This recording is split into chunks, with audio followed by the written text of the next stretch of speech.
Hi guys, let me introduce Mero and his project Digital SPV. Mero, can you please tell our audience about services you provide, about your company? Thank you. Yeah, just to begin with, an SPV or special purpose vehicle is an entity that is being used by investors when they actually want to invest in private companies. The problem right now is that these entities are very costly, and it's difficult to create them because we have to work with attorneys, CPAs, financial advisors, and it's very tedious and manual. The services that we provide is that we enable investors to create these entities with a platform that it's automated, easy to use, and extremely cost effective, so that people can actually do more investments in a more effective manner. So let's say I and my friends decided to invest to several startups in a normal old-fashioned way. We have to gather in one room, make all decisions, kind of hire legal entities and create these entities in Delaware or whatever place you would like to have this. In your case, what shall we do?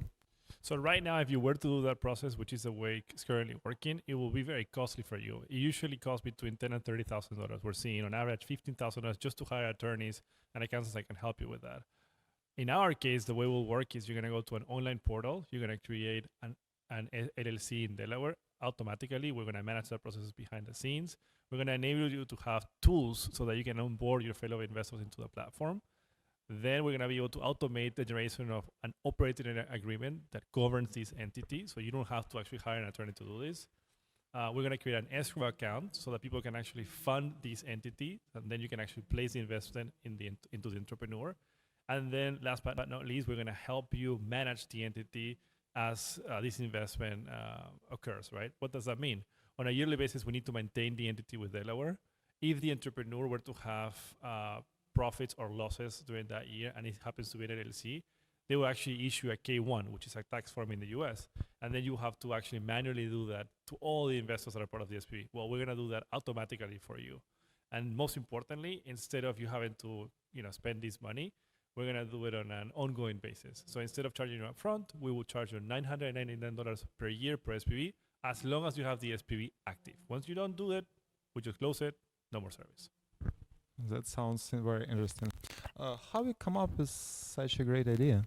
So I'm actually an angel investor myself, and I have led more than one syndicate, and I have experienced this pain point as a lead syndicate, right? It's, again, very tedious, very cumbersome, a lot of back and forth, and very inefficient because these entrepreneurs need the investment so they can actually hit the ground running as soon as possible. So if we were to make this process seamless and much more easy, much more investors are going to occur. And we believe strongly that by doing that, we're going to promote innovation, because if people are using these vehicles and they're not as expensive as before, it is to expect that more investments will occur, more innovation will happen, and as such, societal growth is gonna be there, right? So when I faced this pain point myself, I figured there needs to be a better way. And in doing my research, I didn't find any provider out there other than traditional law firms charging these fees. And that was the nature of the idea. That's great. Yeah, I think the same way. So, how many people currently work with you? So we currently are 3 co-founders. I'm the CEO. Then my co-founder, one of them is a COO that has experience building RegTech companies. In fact, he actually built a company called InvestReady that actually verifies the status of accredited investors in the US. And then we have a third co-founder is actually our CTO, who is helping us develop the product from scratch. We're currently a team of 3, but growing. The idea is to have the product launched by October this year. And for the time being, we're taking early signups, right? So we're seeing more than 400 people that are actually interested on the platform. And I believe that once we start, implementing the service, we're going to have the need to grow even more in terms of our staff. So we can expect good traction. What's your expectation regarding to quantity of users for like first year of using the application? So we're expecting to hit at least 500 SPVs for year 1, and then have a growth of 150% on a yearly basis. So in our most moderate scenario, we're expecting to have 5 years from now around 13,000 SPVs, which will represent less than 10% of the market share of SPVs just in angel investing alone. And I started talking about angel investing as a big important segment, But the reality is that we have identified multiple use cases for special purpose vehicles. They're actually being used by venture capitalists when they actually invest in companies. They're being used by people investing in real estate, in private equity. Even brokerage firms are actually syndicating, and when they do that, they open special purpose vehicles. So just with angel investing alone, we think that we can tap into almost 13,000 SPVs in 5 years, and that is a conservative approach. But if we were to go after other segments, then of course the numbers are even greater.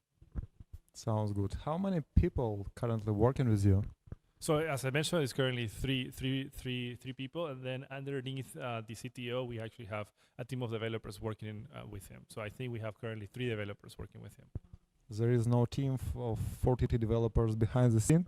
No, actually, it's very interesting because the idea, it's simple, and that's actually the beauty of it, right? People ask me all the time, how is it that this doesn't exist before? And the answer that I give is that on one end, you have attorneys that are currently rendering this service, right?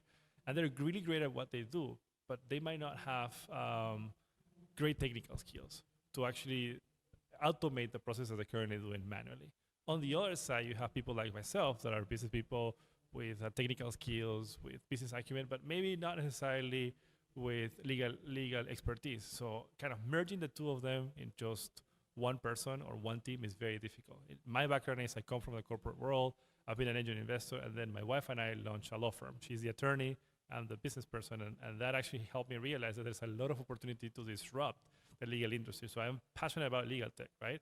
And I kind of have the chance to have those two skills combined in just one. But again, it's very difficult to find them, right? What we're gonna start seeing in the years to come is that a lot of companies in the Valley and venture capitalists are gonna start investing in legal tech because the disruption that can happen in the years to come is enormous. So it's kind of an untapped territory, but we're going to see more and more of that happening in the years to come. Sounds great, yeah. What brought you here to this conference? So I actually met someone that is very well connected here in the Valley that knows Stas, the organizer of the event. And they were looking for companies with either Peruvian founders or companies that were located in Peru. I myself am Peruvian. We're actually headquartered out of Miami. We're serving the US market. But I was kind of a perfect fit for what they were looking for. And I'm gathering here with other 6 companies with either Peruvian operations or Peruvian founders. That's how I came here.